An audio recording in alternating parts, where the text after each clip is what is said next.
Okay, hello, advanced violin.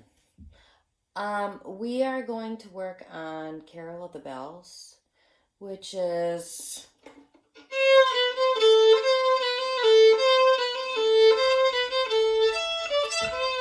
okay.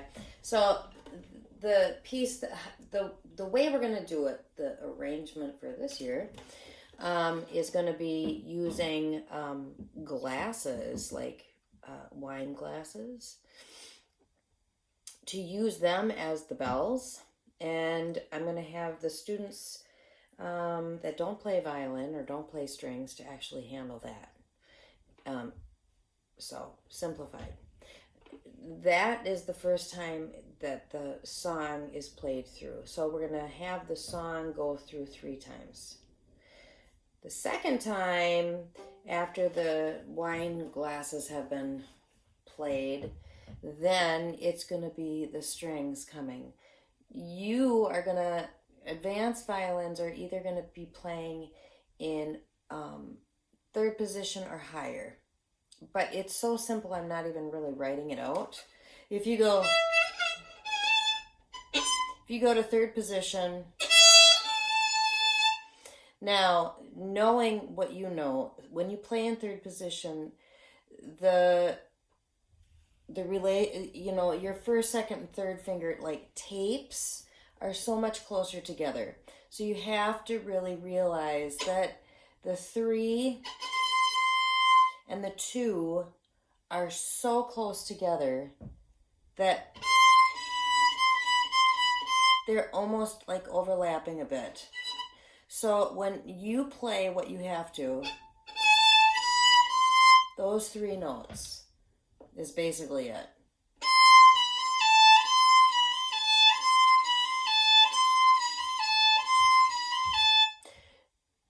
That's it, really. And then there's a few open strings. So before you come in the recording, you have to set your hand so that you know exactly where your 3rd, 2nd, and 1st are going to go. So you find from 1st to 3rd position, okay, and then 2, and then 1. If you have that set, you should come in right in tune, okay?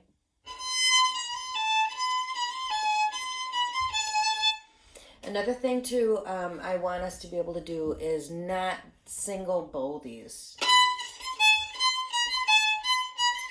It just sounds too grimy, gritty. So see if you can do either one bow,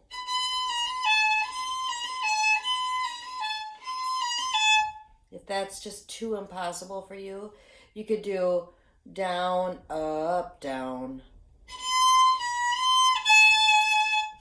I'll stand up.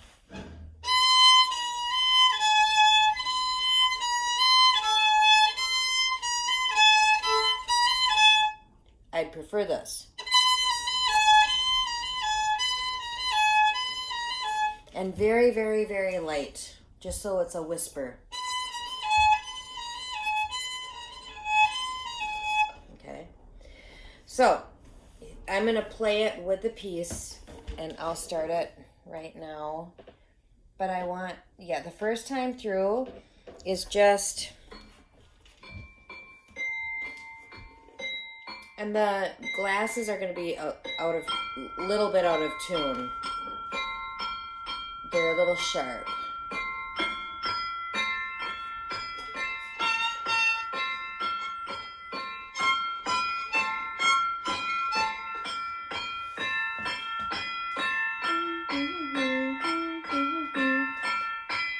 And not all the parts are recorded because the melody is not in there yet, so.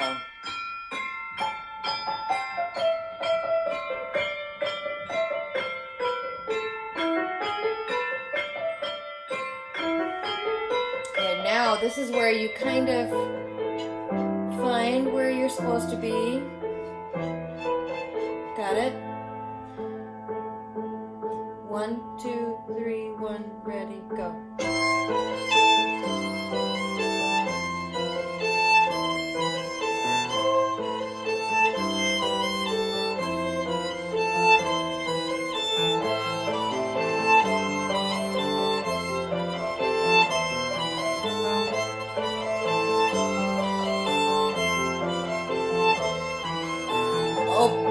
1, 1, open A, E,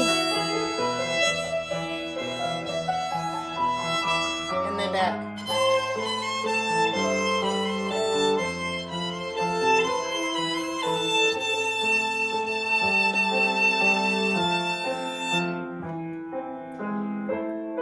And then it's played again, and then some little kid is going to actually sing the words to it.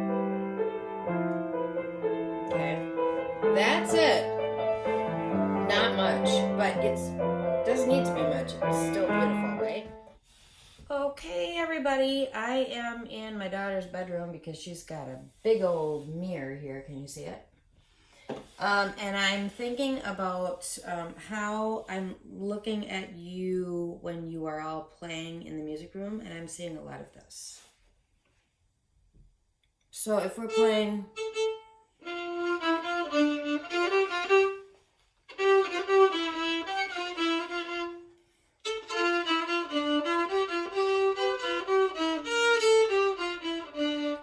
Okay, I want you to start practicing in a mirror if you can.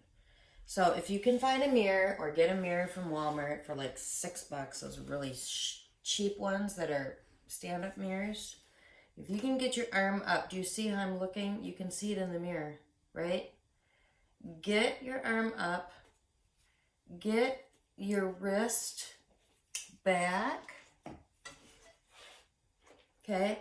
If you need to get a shoulder rest, do it.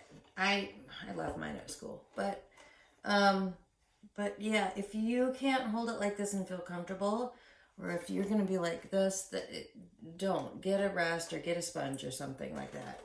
But you need to get your arm has to be feeling like it's not holding the violin. This is holding the violin.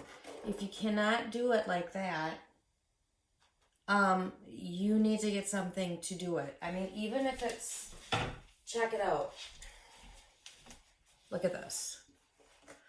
Even if it's like a sock that I'm just picked up off of Annie's floor, okay?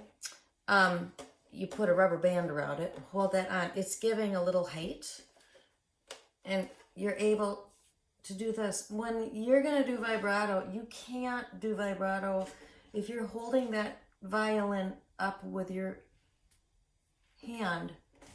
You can't, because then you're just shaking everything. That's not going to work. So work on that. But the biggest thing is I want you to see yourself playing. And look at yourself in the mirror. Like...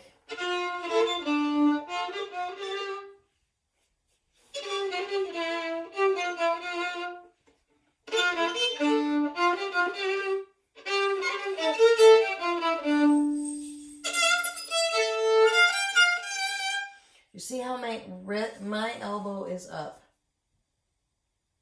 The fiddle is up, okay? And this arm is not like this. This elbow is up. In fact, if I do it this way, maybe you can see better. I can't, but if I'm on the A string, I'm on this trajectory. Do you see my bow is this way? Think about how it relates to my elbow. So my bow, sorry dogs in here. My bow is here. If I go to the D string, my elbow goes up, not this. The elbow goes up. If I go to the G string, my elbow is way up. You cannot do this.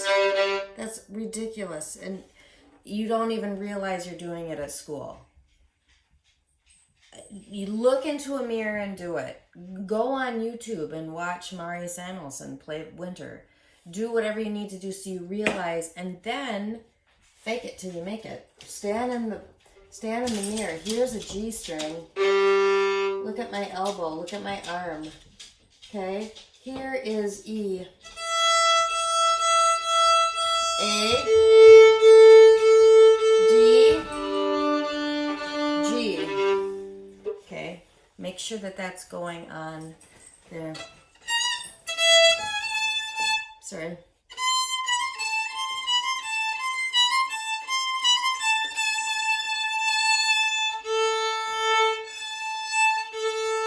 Okay, feel free to move, but don't do this anymore. This is what I'm seeing. That's, ugh, that does not look pretty. And it doesn't sound pretty because you're using this much of the bow. You want to use more, especially when you want to be loud. You want the speed of the full bow. So you want, okay, use your wrist to bend when you're on the top of the up bow. Use your wrist this way at the bottom of the down bow. And use your elbow as you go different trajectories, meaning use the elbow as you go to different strings. G string is high. Don't worry, you don't stink. E string, okay? But use your body because this does not look pretty and it does not sound pretty and it scratches. Doesn't sound good, okay? Word of advice, look into a mirror, okay? How do you look when you play? All right, that's that little lecture.